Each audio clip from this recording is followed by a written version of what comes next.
ಶಿವಮೊಗ್ಗ ನಗರದಲ್ಲಿ ಸುಮಾರು 40% ಅಷ್ಟು ಅಗ್ರಿಮೆಂಟ್ಗಳಲ್ಲಿ ಮನೆ ಕಟ್ಕೊಂಡು ಸುಮಾರು 30, 40, 50 ವರ್ಷಗಳಿಂದ ಬಡವರು ವಾಸ ಮಾಡ್ತಾ ಇದ್ದಾರೆ.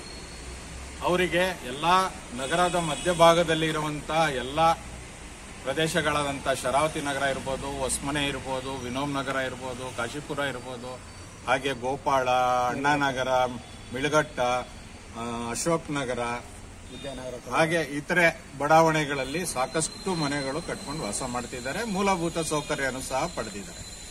ಆದರೆ ಸರ್ಕಾರ ಇವತ್ತು ಮೊನ್ನೆ ಒಂದು ಮಹತ್ವದ ನಿರ್ಧಾರ ಮಾಡಿತು. ಇಲ್ಲಿವರೆಗೆ ರೆವಿನ್ಯೂ ನಿವೇಶನದವರು ಯಾವುದೇ ತೆರಿಗೆ ಕಟ್ಟದೆ ಸವಲತ್ತನ್ನು ಪಡೆದುಕೊಂಡು ವಾಸ ಮಾಡ್ತಾ ಇದ್ರು. ಇವತ್ತು ರಿಜಿಸ್ಟರ್ ಆದಂತವರಿಗೆ ಮಾತ್ರ ಅಂತ ಹೇಳಿ ಮೊನ್ನೆ ಸರ್ಕಾರ ಒಂದು ಆದೇಶ ಮಾಡಿ ಬಿ ಖಾತಾ ಮಾಡಕ್ಕೆ ಅವಕಾಶ ಮಾಡಿಕೊಟ್ಟಿದೆ.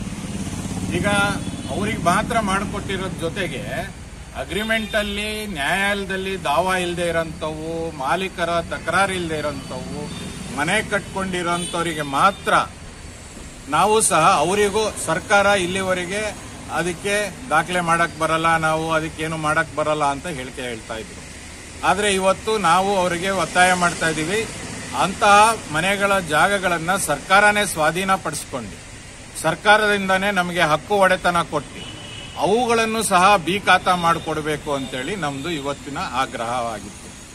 ಅದರ ಜೊತೆಗೆ ಅವರು ಸಹ ತೆರಿಗೆಯನ್ನ ಪಾವತಿಸಲಿಕ್ಕೆ ಇದರಿಂದ ಲಕ್ಷಾಂತರ ರೂಪಾಯಿ ಹಣವನ್ನ ಸರ್ಕಾರಕ್ಕೆ ಸಂದಾಯ ಆಗ್ತದೆ.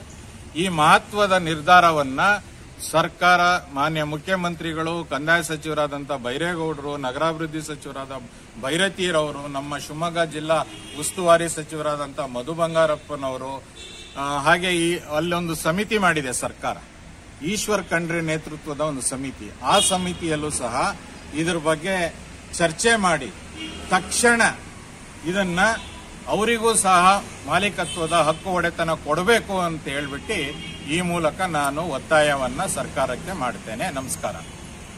ಮಾಜಿ ನಗರಸಭಾ ಸದಸ್ಯರು ಶ್ರೀನಿವಾಸ್ ಅವರು. ಪ್ರಕಾಶ್. ಶಿವಮೊಗ್ಗ ಮಹಾನಗರ ಪಾಲಿಕೆ ವ್ಯಾಪ್ತಿಯ ಪ್ರದೇಶ ಸೇರಿದಂಗೆ ರಾಜ್ಯದ ಎಲ್ಲ ಮಹಾನಗರ ಪಾಲಿಕೆ, ನಗರಸಭೆ, ಪುರಸಭೆ, ಪಟ್ಟಣ ಪಂಚಾಯಿತಿ ಪ್ರದೇಶಗಳಲ್ಲಿ ಲಕ್ಷಾಂತರ ಜನ ಬಡವರು ಮನೆಗಳನ್ನು ಕಟ್ಕೊಂಡು, ಬಗರುಕುಂ ಮನೆಗಳನ್ನು ಕಟ್ಕೊಂಡು, ಅನಧಿಕೃತವಾಗಿ ಮನೆಗಳನ್ನು ಕಟ್ಕೊಂಡು ವಾಸ ಆಗ್ತಾ ಇದ್ದಾರೆ. ಯಾಕೆ ಇವರು ಬಗರುಕುಂ ಮನೆಗಳನ್ನು ಕಟ್ಕೊಂಡ್ರು ಅಂದ್ರೆ, ಸರ್ಕಾರದಿಂದ ಎಲ್ಲ ಕಡೆಗಳಲ್ಲಿ ಅಗತ್ಯ ಇರೋಷ್ಟು ನಿವೇಶನ ಸರ್ಕಾರ ಕೊಡಲ್ಲ. ಆಶ್ರಯ ಯೋಜನೆ ಅಂತ ಕೆಲವು ಕಡೆಗಳಲ್ಲಿ ಮಾತ್ರ ಬಡವರಿಗೆ ನಿವೇಶನ ಕೊಡೋ ಕಾರ್ಯಕ್ರಮ ನಡೀತಾ ಇದೆ. ಬಹುತೇಕ 90% ನಗರ ಪ್ರದೇಶಗಳಲ್ಲಿ ಆಶ್ರಯ ನಿವೇಶನ ರಾಜ್ಯದಲ್ಲಿ ಕೊಡ್ತಾ ಇಲ್ಲ. ಹಾಗಾಗಿ ಜನ, ಬಡವರು, ಮಧ್ಯಮ ವರ್ಗದವರು ಏನ್ ಮಾಡ್ತಾರೆ, ಇರಕ್ಕೊಂದು ಮನೆ ಬೇಕು ಅಂತ ಹೇಳಿ ಯಾರು ಸೈಟ್ಗಳನ್ನು ಕೊಡ್ತಾರೆ, ಎಲ್ಲಿ ಸೈಟ್ ಇದೆ ಅಲ್ಲಿ ಮನೆ ಕಟ್ಕೊಳ್ಳೋ ಪದ್ಧತಿಯನ್ನ ಸರ್ಕಾರನೇ ಉತ್ತೇಜನ ಮಾಡ್ದಂಗೆ ಹಿಂದಿಂದ ಇದು. ಅದಕ್ಕೋಸ್ಕರ ಮನೆಗಳನ್ನು ಕಟ್ಕೊಂಡಿದ್ದಾರೆ. ಈಗ ಅವರಿಗೆ ಕೆಲವರಿಗೆ ಖಾತೆನೂ ಆಗಿದೆ, ಆದ್ರೆ ಅವರಿಗೆ ಹಕ್ಕುಪತ್ರ ಇಲ್ಲ.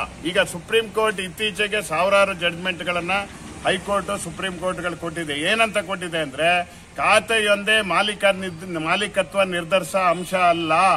ಅವರಿಗೆ ಜಮೀನು ಸರ್ಕಾರದಿಂದ ಮಂಜೂರಾತಿ ಆಗಿದೆಯಾ, ಅಥವಾ ಅವರು ಹರಾಜ್ನಲ್ಲಿ ಪಡೆದಿದ್ದಾರಾ, ಅಥವಾ ಸರ್ಕಾರದಿಂದ ಮಂಜೂರಾತಿ ಆದವ್ರ ಹತ್ರ ತಗೊಂಡಿದ್ದಾರಾ, ಅಥವಾ ಇನ್ನೇ ಹೇಗೆ ಅವ್ರಿಗೆ ಬಂತು ಆ ನಿವೇಶನ, ಮೂಲ ಮಂಜೂರಾತಿ ಬೇಕು ಅಂತ ಸರ್ಕಾರ ಇವತ್ತು ಕೇಳುತ್ತೆ, ಬ್ಯಾಂಕುಗಳು ಕೇಳುತ್ತೆ. ಈ ಸ್ವತ್ತು ಮಾಡಬೇಕಾದ್ರೂ ನಿಮಗೆ ಮೂಲ ಮಂಜೂರಾತಿ ಪತ್ರ ಬೇಕು. ಅದಕ್ಕೋಸ್ಕರ ಕಾಗೋಡು ತಿಮ್ಮಪ್ಪನವರು ಬಹಳ ವರ್ಷಗಳ ಹಿಂದೆ ಈ ವಿಚಾರನ ಮನಗಂಡು ಅವರು ನಮ್ಮ ಸಾಗರದಲ್ಲಿ ಸುಮಾರು 3,500 ಬಗರುಕುಂ ಮನೆಗಳಿಗೆ ರಾಜ್ಯ ಸರ್ಕಾರ, ರಾಜ್ಯ ಮಂತ್ರಿಮಂಡಲದಲ್ಲೇ ತೀರ್ಮಾನ ಮಾಡಿಸಿ ಹಕ್ಕುಪತ್ರಗಳನ್ನು ಕೊಡ್ತಕ್ಕಂಥ ಕೆಲಸವನ್ನು ಮಾಡಿದ್ದಾರೆ. ಎಸ್.ಎಂ. ಕೃಷ್ಣರವರು ಮುಖ್ಯಮಂತ್ರಿ ಆದಾಗ ಕಾಗೋಡು ತಿಮ್ಮಪ್ಪನವರು ಸಾಗರದಲ್ಲಿ ಹೆಂಗ್ ಹಕ್ಕುಪತ್ರ ಕೊಡಿಸಿದ್ದಾರೆ, ಇಡೀ ರಾಜ್ಯದಲ್ಲಿ ಕೊಡಬೇಕು ಅಂತ ಹೇಳಿ ಒಂದು ಮಂತ್ರಿಮಂಡಲದಲ್ಲಿ ಸಹ ನಿರ್ಣಯ ಆಗಿದೆ. ಆಗಲೇ ಕಾಗೋಡು ತಿಮ್ಮಪ್ಪನವರು ಸಾಗರದಲ್ಲಿ ಕೊಡಿಸೋದ್ರ ಜೊತೆಗೆ ಶಿವಮೊಗ್ಗದಲ್ಲೂ ಒಂದು 500 ಹಕ್ಕುಪತ್ರಗಳನ್ನು ಕೊಡಿಸಿದ್ರು, ಕಾರ್ಗಲ್ನಲ್ಲಿ ಕೊಡಿಸಿದ್ರು. ಅದಕ್ಕೋಸ್ಕರ ಹಕ್ಕುಪತ್ರಗಳನ್ನ ಜನರಿಗೆ ಕೊಟ್ಬಿಟ್ರೆ ಅವರಿಗೊಂದು ಮಾಲೀಕತ್ವ ಸಿಕ್ಕಂಗಾಗುತ್ತೆ. ಅದಕ್ಕೋಸ್ಕರ ಇವತ್ತು ನಮ್ಮ ಶ್ಯಾಮ್ ಮತ್ತೆ ಮಾಜಿ ನಗರಸಭಾ ಸದಸ್ಯರು ಅವರೆಲ್ಲ ಸ್ನೇಹಿತರು ಸೇರಿ ಇದೊಂದು ವಿಷಯನ ಇವತ್ತು ಕಾರ್ಪೊರೇಷನ್ ವ್ಯಾಪ್ತಿಯಲ್ಲಿ ಇರ್ತಕ್ಕಂಥವರಿಗೆ, ಮಧ್ಯಮ ವರ್ಗದವರು ಬಹಳ ವರ್ಷದಿಂದ ಮನೆ ಕಟ್ಕೊಂಡು ಏನ್ ಮಾಡಬೇಕು ಅಂತ ಅವ್ರಿಗೆ ದಾರಿ ತೋಚ್ತಾ ಇಲ್ಲ. ಅದಕ್ಕೋಸ್ಕರ ಇವತ್ತು ಈ ವಿಷಯನ ಇವತ್ತು ಸಾರ್ವಜನಿಕವಾಗಿ ಪತ್ರಕರ್ತರ ಮೂಲಕ, ಮೀಡಿಯಾದವರ ಮೂಲಕ ಬಹಿರಂಗಪಡಿಸಿದ್ದಾರೆ.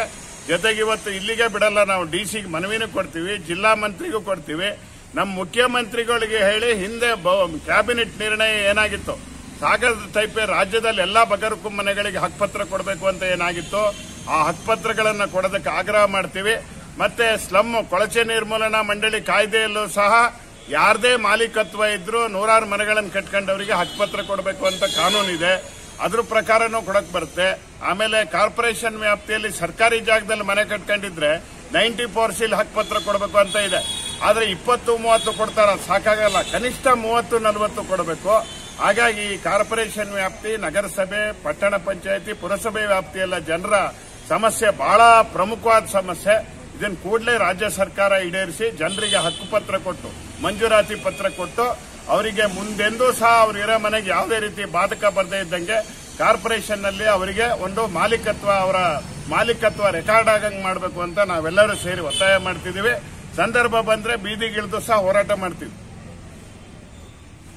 ತೀನಾ ಶ್ರೀನಿವಾಸ್, ಮಾಜಿ ಪುರಸಭಾಧ್ಯಕ್ಷರು, ಸಾಗರ.